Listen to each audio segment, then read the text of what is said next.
Breaking news చూస్తున్నాం. వైఎస్ఆర్సీపీ నేతలకు వరుసగా ఎదురు దెబ్బలు తగులుతున్నాయి. ఇప్పటికే వల్లభనేని వంశీ, పోసాని కృష్ణమురళి, నందిగం సురేష్ వంటి నేతలు కేసుల్లో బుక్ అయ్యారు. ఇక తాజాగా హిందూపురం మాజీ MP Gorantla Madhav big shock తగిలింది. గోరంట్ల మాధవ్ నివాసానికి వెళ్లిన విజయవాడ సైబర్ క్రైమ్ పోలీసులు ఆయనకు సెక్షన్ 35/3 BNSS కింద నోటీసులను చేశారు.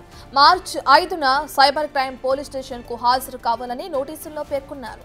2024 నవంబర్ 2వ తేదీన సైబర్ క్రైమ్ PS లో మహిళా కమిషన్ మాజీ చైర్మన్ వాసిరెడ్డి పద్మ ఫిర్యాదు చేశారు. దీంతో ఆయనపై పలు సెక్షన్ల కింద పోలీసులు కేసు నమోదు చేశారు. ఓ ఇంటర్వ్యూలో పోక్సో కేసులో బాధితురాలి పేరు గోరంట్ల మాధవ్ చెప్పారని ఆయనపై కేసు నమోదు చేశారు.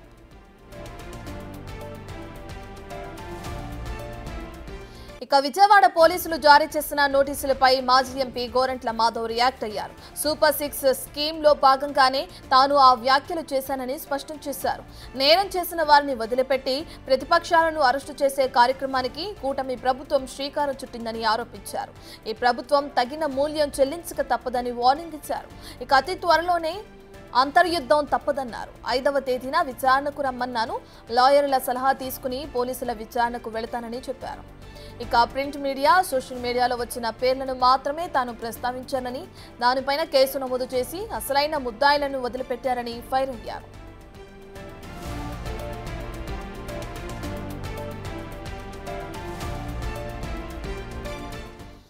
గోరంట్ల మాధవ్ పై నమోదైన కేసుకు సంబంధించిన పూర్తి డీటెయిల్స్ అందించడానికి మా ప్రతినిధి యోగానంద్ అందుబాటులో ఉన్నారు. రైట్ యోగానంద్, ఇప్పటికే ఆయనకి నోటీసులు జారీ చేయడం, విచారణకు హాజరు కావాలని ఆ నోటీసుల్లో పేర్కొనడం కూడా మనం చూస్తున్నాం.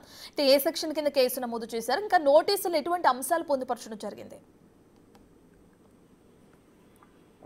అనంతపురం జిల్లాలో నిన్న కాసేపు ఉద్రిక్త వాతావరణం నెలకొంది. హిందూపురం మాజీ ఎంపీ గోరంట్ల మాధవ్ నోటీసులు ఇచ్చేందుకు నిన్న విజయవాడ సైబర్ క్రైమ్ పోలీసులు పెద్ద ఎత్తున ఇంటికి చేరుకోవడంతో ఆ ఇంటి వద్ద కార్యకర్తలు, మీడియా హడావిడి కూడా భారీగా పెరిగిపోయింది.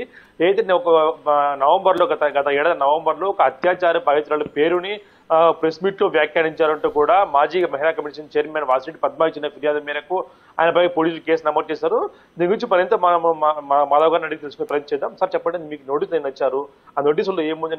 ఎన్ని గంటలకు మీ ఇంటికి వచ్చారు సార్?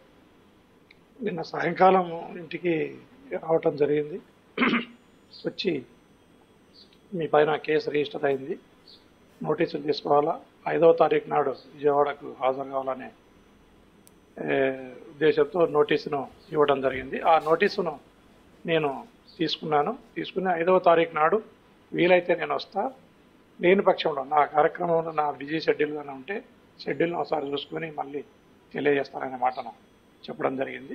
ఖచ్చితంగా నేను పోలీసుకు కానీ, కోర్టులకు కానీ, చట్టాలకు కానీ సహకరిస్తానని ఈ సందర్భంగా తెలియజేస్తాను. ఇప్పటికే నందిగం సురేష్, అలాగే వల్లభనేని వంశీ, నిన్న పోసాని కృష్ణమురళి, తర్వాత మీకు నోటీసులు రావడం, ఇదంతా ఏం చేస్తారు?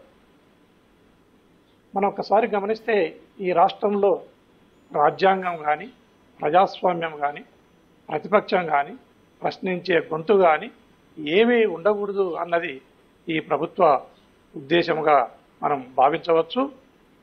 రాష్ట్ర ప్రజలు కూడా అదే భావనతోనే ఉన్నారు. ఈవెన్ ప్రతిపక్షం లేకుండా ఏకపక్షము అంటే రాజరికము, ఇది నవాబుల పరిపాలనను అనుకుంటున్నారో ఏమో చంద్రబాబు నాయుడు గారు. ఇంత దుర్మార్గంగా, ఇంత దౌర్జన్యంగా పరిపాలనను ఏ రాష్ట్రంలో కూడా, యావత్ భారతదేశంలో మనం చూసుకుంటే ఏ రాష్ట్రంలో కూడా ఇలాంటి దుర్మార్గమైన పరిపాలన, ఇలాంటి దౌర్జన్యమైన పరిపాలనను మనం ఎక్కడ కూడా చూడలేము. ఇది చాలా బాధాకరం. ఒక అత్యాచార బాధితుల పేరు ప్రెస్ మీట్ లో ప్రస్తావించారు సార్, ఎందుకంటే మీరు ఒక మాజీ పోలీసు అధికారిగా పనిచేశారు కాబట్టి అడుగుతున్నాం.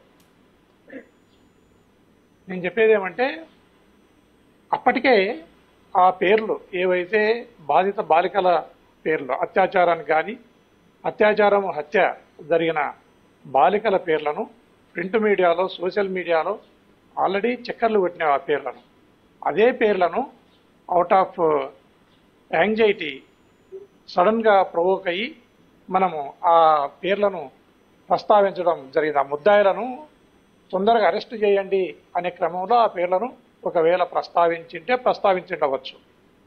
దాన్ని అసలు ముద్దాయిలను వదిలేసి ఇంతవరకు ముద్దాయిలను అరెస్ట్ చేయలేదు. కర్నూలు జిల్లా ముచ్చమరిలో జరిగిన ఏదైతే ఘటన ఉందో దాంట్లో ఇంతవరకు ఆ కేసులో ముద్దాయిలను కూడా అరెస్ట్ చేయలేదు. ముద్దాయిలను అరెస్టు చేయలేదు, ఇదేమి ప్రభుత్వము అని ప్రశ్నించిన నన్ను అరెస్టు చేస్తామని చెప్పి పోలీసులు ఇంటికి రావడం అనేది చాలా హాస్యాస్పదము. ఇది ఇంకా ప్రభుత్వ దుర్మార్గానికి దౌర్జన్యానికి పరాకాష్ఠగా మనం భావించవచ్చు. మార్చి 5న విచారణకు వెళ్తారా విజయవాడకు? విజయవాడ వెళ్తే అరెస్ట్ చేసే అవకాశం వస్తున్నాయి. అరెస్ట్ చేయడం భయపడుతున్నారా? నేను పోలీస్ వ్యవస్థలో నుంచి వచ్చినన్ని చట్టాలను ఖచ్చితంగా గౌరవిస్తా, పోలీస్ వ్యవస్థను గౌరవించి పోలీసుకు నేను సహకరిస్తా. నిజంగానే నేను ప్రెస్లో మాట్లాడిన విషయం అరెస్టుకు లేదా రిమాండ్ చేయడానికి తగిన విధంగా ఉంది ఈ కేసు అని పోలీసు భావిస్తే అరెస్టు చేయవచ్చు, లేదంటే పోలీసు బెయిల్ మీద రిలీజ్ చేయవచ్చు, ఏదైనా చేయవచ్చు. నేను అన్నిటికీ సిద్ధంగా ఉన్నా. నేను ఖచ్చితంగా పోలీస్ ఇన్వెస్టిగేషన్కి కోఆపరేట్ చేస్తాను. మీరు ముందే ఊహించారా నోటీసులు వస్తాయి లేదా పోలీసులు వస్తారు, మన ఇంటి కేసులు మన మీద బుక్ అయ్యాయి, ముందే వస్తాయని ముందే ఊహించారు? సరే, నేను పోలీసు కేసు రిజిస్టర్ చేసినారు. ఇన్వెస్టిగేషన్లో భాగంగా పోలీసు రానివచ్చు, లేదా వచ్చి ఒక సమ్మను నోటీసు ఇచ్చిపోవచ్చు అని భావించడం జరిగింది. అందులో భాగంగానే నిన్న పోలీసు వాళ్ళు రావటం జరిగింది, వచ్చి నాకు నోటీసులు సర్వ్ చేయడం. తదుపరి కార్యాచరణ ఏ విధంగా ఉండబోతుంది సార్? ఎందుకంటే మార్చి 5న దగ్గరలో ఉంది కాబట్టి ఎలా ఉండబోతుంది? దానికేం ప్రత్యేకంగా ప్రిపరేషన్ ఏమి అక్కర్లేదు అనుకుంటున్నాను. కేసులు మీద పడతాయి. ఏం కేసులు పెట్టుకున్నా ఆ దొంగ కేసులు, ఆ కేసులు ఏమీ చేసుకోలేవు. ఈ ప్రభుత్వము ఇప్పటికే రాష్ట్రంలో 4 దిక్కుల కూడా అరెస్టుల పర్వం కొనసాగిస్తూనే ఉంది.